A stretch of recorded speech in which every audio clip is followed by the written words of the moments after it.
ഈശോ മിശിഹായ്ക്ക് സ്തുതിയായിരിക്കട്ടെ. ഞാൻ മാണിപ്പറമ്പിലച്ചൻ. എറണാകുളത്ത് മെത്രാൻ്റെ പുതിയ തന്ത്രം അഥവാ അടവ്. ചോര വീഴുന്നെങ്കിൽ വീഴട്ടെ, അതിലൂടെ ഇപ്പോഴത്തെ കൂരിയായ മാറ്റാം. കലാപമുണ്ടായാൽ നേട്ടം വിമത വൈദികർക്ക്. ഇങ്ങനെയുള്ള ചില നിഗൂഢ ചിന്തകൾ മനസ്സിലിട്ട്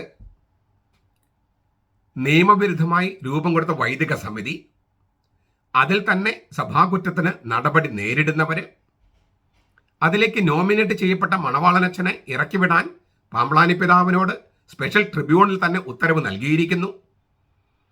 ഇങ്ങനെയൊരു വൈദിക സമിതി വിളിച്ചു കൂട്ടുന്നത് സഭാ നിയമത്തെ പച്ചയ്ക്ക് വെല്ലുവിളിക്കുന്നതിന് തുല്യമാകില്ലേ എന്ന് പെർമനന്റ് സിനഡിലെ ചില മെത്രാന്മാര് അദ്ദേഹത്തെ അറിയിച്ചു. മാത്രമല്ല, ഈ വൈദിക സമിതി വിളിച്ചു കൂട്ടുന്നത് നിയമത്തിന് മുമ്പിൽ പരിരക്ഷയുള്ള അല്ലെങ്കിൽ നിലനിൽക്കുന്ന ഒരു സംഗതി അല്ലെന്ന് നിയമോപദേശവും ലഭിച്ചു. എല്ലാത്തിനും ഉപരിയായി സഭാവിശ്വാസികള്, സുറിയാനി കത്തോലിക്ക സഭയെ സ്നേഹിക്കുന്നവര് എന്ത് വില കൊടുത്തും ഈ നിയമവിരുദ്ധമായ സഭാവിരുദ്ധമായ വൈദിക സമിതിയുടെ യോഗം ചേരാൻ സമ്മതിക്കുകയില്ലെന്നും അത് തടഞ്ഞിരിക്കുമെന്നും വ്യക്തമാക്കിയിട്ടുണ്ട്. അപ്പോൾ എറണാകുളത്തിന് ചാർജുള്ള മെത്രാൻ പുതിയൊരു അടവ് ഇറക്കിയിരിക്കുകയാണ്. എന്തുകൊണ്ടാണ് ഇതിനെ അടവ് എന്ന് പറയുന്നത്? അത് വ്യക്തമാക്കാം. അറിയിപ്പ് എന്ന ശീർഷകത്തിൽ അദ്ദേഹം ഇന്ന് ജൂൺ മാസം 4-ാം തീയതി ഒരു നോട്ടീസ് പോലെ ഒരു അറിയിപ്പ് എഴുതി അറിയിച്ചിട്ടുണ്ട്, പബ്ലിഷ് ചെയ്തിട്ടുണ്ട്. അതിലെഴുതിയിരിക്കുന്നത് ഇങ്ങനെയാണ്: എറണാകുളം അങ്കമാലി അതിരൂപതയിലെ വൈദിക സമിതിയുടെ ഒരു യോഗം 2025 ജൂൺ 5-ന് വിളിച്ചു ചേർത്തിരിക്കുന്ന വിവരം അറിയിച്ചിരുന്നല്ലോ.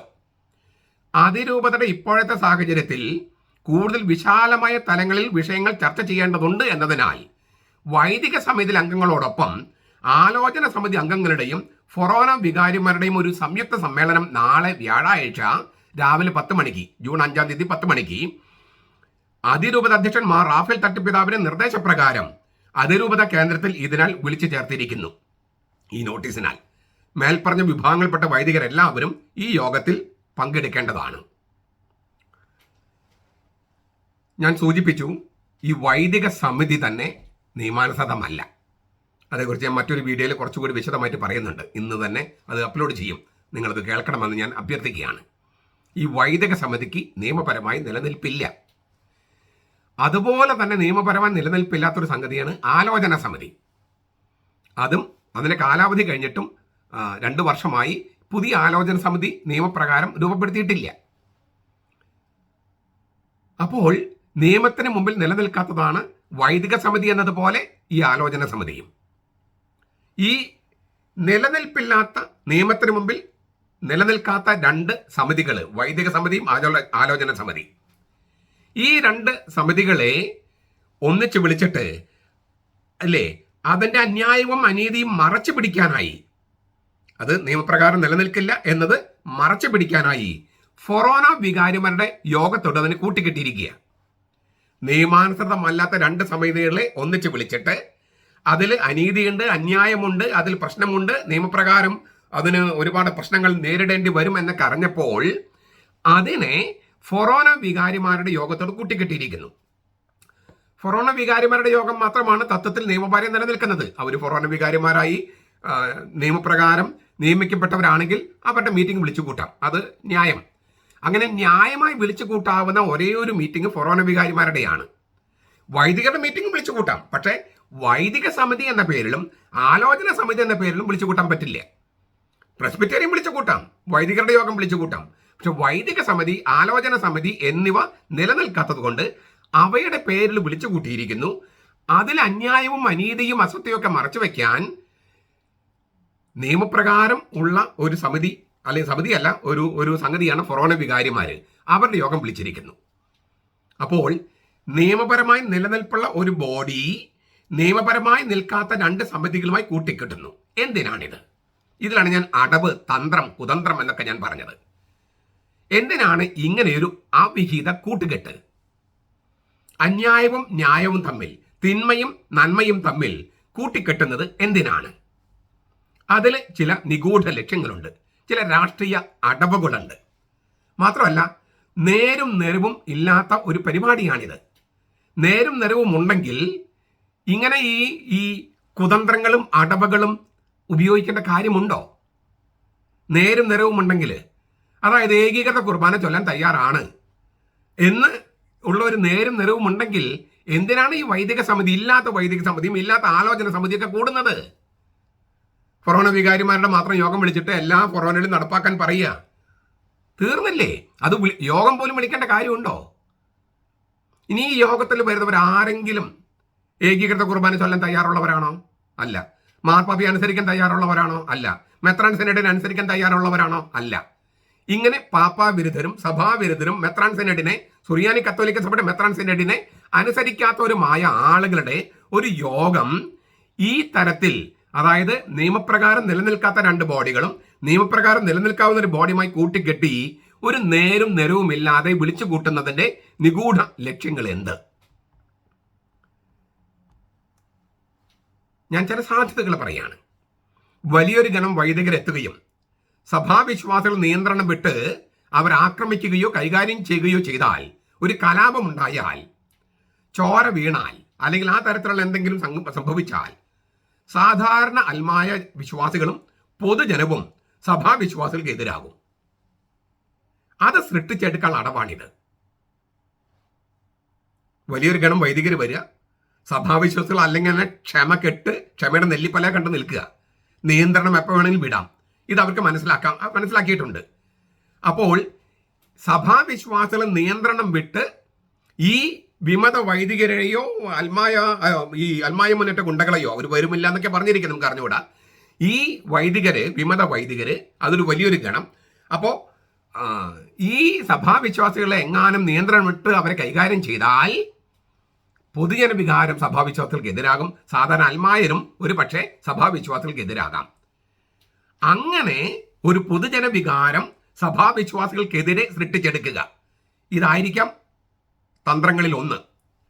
ഇനി അങ്ങനെ ഈ പൊതുജന വികാരം സൃഷ്ടിച്ചെടുത്താൽ സഭാവിശ്വാസികൾ ഒന്ന് ഒതുങ്ങിപ്പോകുമെന്നും അതിലൂടെ തങ്ങളുടെ പാപ്പാവിരുദ്ധവും സഭാവിരുദ്ധവുമായ കളികളും അഴിമതികളുമായി മുന്നോട്ട് പോകാമെന്നും അവർ കണക്ക് കൂട്ടുന്നു. ഒന്ന്. അതിനാൽ ഈ സഭാവിശ്വാസികളോട് മറ്റു കാര്യം ഞാൻ പറയുന്നതിന് മുമ്പ് സഭാവിശ്വാസികളോട് എനിക്ക് പറയാനുള്ളത്, വിമത വൈദികർക്കും അൽമായ മുന്നേറ്റക്കാർക്കും ജനപിന്തുണ നഷ്ടപ്പെട്ടതും പൊതുജന വികാരം അവർക്കെതിരായതും അവർ ആക്രമണങ്ങളിലേക്ക് തിരിഞ്ഞപ്പോഴാണ്. അല്ലേ? അവർ പണ്ട് മുതലേ ആക്രമണകാരികളാണ്. അല്ലേ? കുപ്പിയെറിയ, കോലം കത്തിക്കുക, അങ്ങനെ ഒരുപാട് ഇല്ലേ, അതിക്രമിച്ച് കയറുക, കവട്ടിൽ സമരം നടത്തുക, അങ്ങനെ ഒരുപാട് കാര്യങ്ങൾ ചെയ്തിട്ടുണ്ട്. അപ്പോൾ ഈ സത്യവിശ്വാസികൾ ഇന്ന് സഭയ്ക്കുള്ളിൽ സഭാവിരുദ്ധ പ്രവർത്തനം നടക്കാതിരിക്കാനായി സമ്മേളിക്കുമ്പോൾ, പ്രതിരോധം തീർക്കാൻ പോകുമ്പോൾ ഒരു കാരണവശാലും നിയന്ത്രണം വിടരുത്. സഭാവിശ്വാസികൾ സത്യവിശ്വാസികൾ ഒരു കാരണവശാലും നിയന്ത്രണം വിടരുത്. നിയന്ത്രണം വിട്ട് പെരുമാറരുത്. വിമത വൈദികരെ കൈവയ്ക്കരുത്. അത് നമ്മുടെ കർത്താവിന്റെ രീതിയല്ല, നമ്മുടെ രീതിയല്ല, സഭയുടെ രീതിയല്ല. വിമത വൈദികരെ പോലെ അൽമായ മുന്നേറ്റ ഗുണ്ടകളെ പോലെ നാം തരം താഴരുത്, തറയാകരുത്. വൈദികര് നല്ലവരോ ദുഷ്ടരോ ആകട്ടെ അഭിഷക്തരാണെന്നാണ് പൊതുജനം വിശ്വസിക്കുന്നത്. ആ പൊതുജന വികാരം സഭാവിശ്വാസങ്ങൾക്ക് എതിരാക്കുക എന്നുള്ളതാണ് ഈ ഇല്ലാത്ത സമിതികളൊക്കെ വിളിച്ചു കൂട്ടിയിട്ടുള്ള അതിൻ്റെ അങ്ങനെ പുറകിലുള്ള ഒരു ചേതോവികാരം, അല്ലെങ്കിൽ ഒരു തന്ത്രം, അല്ലെങ്കിൽ അടവ്. അവരുടെ കെണിയിൽ നമ്മൾ ചെന്ന് വീഴരുത്. സഭാ നിയമം പാലിക്കാത്തവരും മാർപ്പാപ്പി അനുസരിക്കാത്തവരും മെത്രാൻ സിനഡിന്റെ തീരുമാനം അനുസരിക്കാത്തവരുമായ വിമത വൈദിക തൊഴിലാളികൾക്കെതിരെയുള്ള അവരുടെ സഭാവിരുദ്ധ പ്രവർത്തനങ്ങൾക്കെതിരെയുള്ള പ്രതിഷേധമാണ് നാം സംഘടിപ്പിക്കുന്നത്. ആക്രമണമല്ല, പ്രതിഷേധം. മഴയുണ്ടാകാം, മറ്റ് പ്രതികൂല സാഹചര്യങ്ങളുണ്ടാകാം, യാതൊന്നും നമുക്ക് തടസ്സമാകരുത്. ഇല്ലേ, കാറ്റും മഴയൊക്കെ, അതിനെ പ്രതിരോധിക്കാൻ വേണ്ട കുടയോ റെയിൻകോട്ടോ മറ്റു സംഗതികളൊക്കെ കൊണ്ടുവരിക. ജോലിയും മറ്റും മാറ്റിവെച്ചിട്ടാണ് പലരും വരുന്നതെന്ന് ഓർക്കുക. അപ്പോൾ വരുന്നവരിൽ ആർക്കും തന്നെ ഒരു മോശപ്പേരുണ്ടാകുന്ന തരത്തിൽ മറ്റാരും പെരുമാറരുത്. ഒരാൾ പോലും മോശമായി പെരുമാറിയാൽ അത് എല്ലാവരെയും ബാധിക്കും. തികഞ്ഞ അച്ചടക്കം പാലിക്കണമെന്നാണ് ഈ പറഞ്ഞതിൻ്റെ അർത്ഥം. ഒരു തരത്തിലും നിയന്ത്രണം വിട്ടു പോകരുത്. ഞാൻ ആവർത്തിക്കുന്നു, ക്ഷമയുടെ നെല്ലിപ്പലൊക്കെ കണ്ടിട്ടാണ് നാം നിൽക്കുന്നത്. ചെറിയൊരു തീപ്പരി വീണാൽ നമുക്കൊക്കെ പൊട്ടിത്തെറിക്കാൻ തോന്നും, പക്ഷേ അത് സംഭവിക്കരുത്. പോലീസ് ഉദ്യോഗസ്ഥരെ മാനിക്കുക, അവരോട് തട്ടിക്കയറാനോ മോശമായി പെരുമാറാനോ അസഭ്യവാക്കുകൾ ഉപയോഗിക്കാനോ ഒന്നും പാടില്ല. ഓർക്കുക, ഇതൊരു ആത്മീയ പോരാട്ടമാണ്. ഇതൊരു ആത്മീയ പോരാട്ടമാണ്. വെറും മാനുഷികമായ ഒരു ചെറുത്തുനിൽപ്പല്ല നമ്മൾ ചെയ്യുന്നത്. പരിശുദ്ധാത്മാവിന്റെ പ്രചോദനത്തിൽ കർത്താവിനും കർത്താവിന്റെ സുറിയാനി സഭയ്ക്കും വേണ്ടി നമ്മൾ നടത്തുന്ന ഒരു ആത്മീയ പോരാട്ടമാണിത്. ആ ആത്മീയ യുദ്ധത്തിന്റെ ഒരു ബാഹ്യമായ പ്രകടനമാണ്, പ്രതിഷേധമാണ് നമ്മൾ ഈ കാണിക്കുന്നത്. അതായത് കർത്താവിൽ വിശ്വാസമില്ലാത്ത, കുർബാന കർത്താവാണെന്ന് വിശ്വസിക്കാത്ത, മാർപ്പാപ്പി അനുസരിക്കാത്ത, മെത്രാൻസിനെ അനുസരിക്കാത്ത, അങ്ങനെയുള്ള ആത്മീയത തൊട്ട് ഇല്ലേ തീണ്ടിയിട്ടില്ലാത്ത ആ മനുഷ്യർക്കെതിരെയുള്ള ഒരു ആത്മീയ പോരാട്ടമാണിത്. അതിനാൽ നമ്മൾ ഓർക്കേണ്ടത്, ഇവിടെ വരുന്നവരെ എത്രയോ ആകട്ടെ, എത്ര പേരും ആകട്ടെ, അതിന്റെ 10,000 മടങ്ങ് ആളുകൾ ഈ പ്രതിഷേധത്തിൽ ആത്മീയമായി പങ്കുചേരുന്നുണ്ട്. സുറിയാനി കത്തോലിക്ക സഭയെ സ്നേഹിക്കുന്നവർ മുഴുവൻ ആത്മീയമായി ഇതിൽ പങ്കുചേരുന്നുണ്ട്.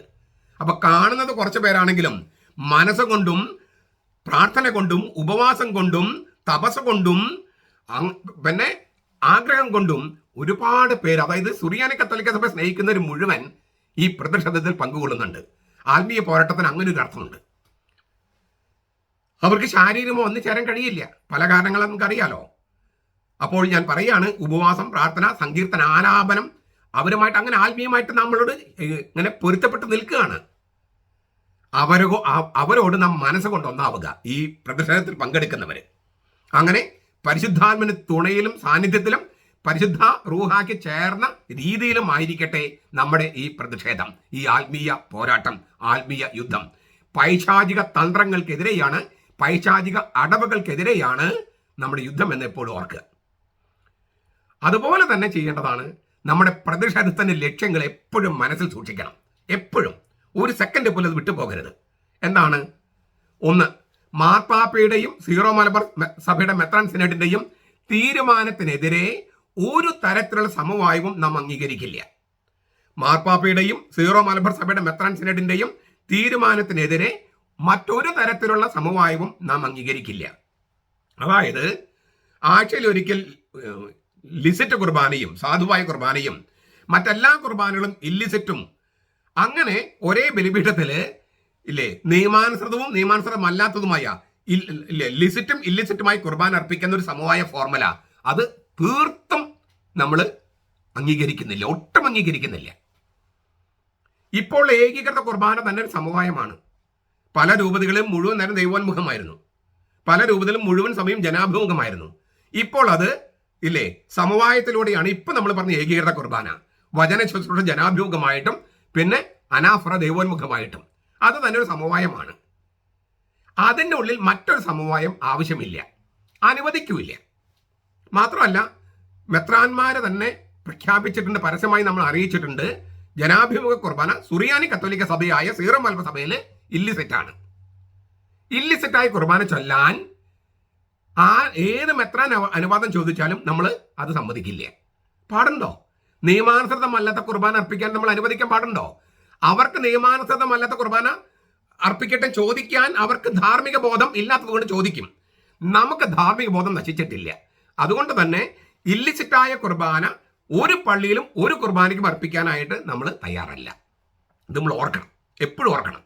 2, നിയമവിരുദ്ധമായി സംഘടിപ്പിക്കപ്പെട്ട വൈദിക സമിതി, നിയമവിരുദ്ധമായി നിയമത്തിന് മുമ്പിൽ നിലനിൽക്കാത്ത ആലോചന സമിതി എന്നിവ യോഗം ചേരുന്നത് തന്നെ സഭാവിരുദ്ധമാണ്, സംഘടനാ വിരുദ്ധമാണ്, കത്തോലിക്ക സഭയുടെ നിയമങ്ങൾക്ക് വിരുദ്ധമാണ്. അതിനാൽ തന്നെ പാപ്പവിരുദ്ധവുമാണ്. അതിൽ അംഗങ്ങളിൽ ബഹുഭൂരിപക്ഷവും പാപ്പവിരുദ്ധരാണ്. പലരും കാനൂനിക ശിക്ഷാ നടപടിക്ക് വിധേയരാണ്. അതിനാൽ തന്നെ ഈ സമിതി തീരുമാനങ്ങളൊന്നും തന്നെ നമ്മൾ അനുസരിക്കില്ല. കാരണം ഈ 2 സമിതികളെയും ഇല്ലേ അത് നിയമാനുസൃതമല്ലാത്തതാണ്. ഫൊറോന വികാരങ്ങളുടെ യുഗത്തെ കൂട്ടിക്കെട്ടിയാലും ഈ 2 സമിതികൾ അന്യായമാണ്, അനീതിയാണ്, നിയമത്തിന് മുമ്പിൽ നിലനിൽക്കാത്തതാണ്. അതുകൊണ്ട് നിയമപ്രകാരം നിലനിൽക്കാത്ത ഒരു 2 സമിതികൾ ഫൊറോന വികാരിമാരുടെ ഒരു യോഗത്തോട് കൂട്ടിക്കെട്ടിയതുകൊണ്ട് മാത്രം അതിന് തീരുമാനങ്ങൾക്ക് വിലയുണ്ടാകില്ല. അത് നടക്കില്ല, നിയമത്തിന് മുമ്പിൽ നടക്കില്ല, അല്ലെങ്കിൽ നടക്കില്ല, ധാർമ്മികമായിട്ടും ശരിയല്ല. അതുകൊണ്ട് തന്നെ ഇപ്പോ വിളിച്ചു കൂട്ടിയിരിക്കുന്ന ഈ സമിതിയുടെ ഒരു തീരുമാനവും നമ്മൾ അംഗീകരിക്കാൻ തയ്യാറല്ല. നിയമപ്രകാരം സംഗതികളെല്ലാം വിളിച്ചു കൂട്ടൂ, അപ്പം നമുക്ക് ആലോചിക്കാം. 3, ഏറ്റവും പ്രധാനപ്പെട്ട സംഗതി, വിമതരുടെ നിഗൂഢ തന്ത്രമാണ് ഈ യോഗമെന്ന് പകൽ പോലെ വ്യക്തമാണ്. പകൽ പോലെ വ്യക്തം. എന്താണ്? ആഴ്ചയിലൊരിക്കൽ ലിസിറ്റ് കുർബാന ചൊല്ലാമെന്ന് തത്വത്തിൽ സമ്മതിക്കുക മീറ്റിങ്ങിൽ. ആ പേരും പറഞ്ഞ് ഇപ്പോഴത്തെ കൂരിയായി മാറ്റുക. കാരണം എന്താ? ഈ കൂരി നിലവിലുള്ള കാലത്തോളം ഏകീകൃത കുർബാന ചൊല്ലാൻ പറ്റൂ. അപ്പൊ കൂരിയായി മാറ്റുക. ഏത് പേരും പറഞ്ഞ് ഒരു കുർബാന ആഴ്ചയിൽ ഒരിക്കൽ ലിസിറ്റ് കുർബാനയോ ചൊല്ലാമെന്ന് ഒരു തത്വത്തിൽ അംഗീകരിക്കുക. കൂരിയായി മാറ്റിക്കഴിഞ്ഞാൽ ഉടനെ തന്നെ എല്ലാവരും എല്ലാ കുർബാനയും ജനാഭിമുഖമാക്കുക.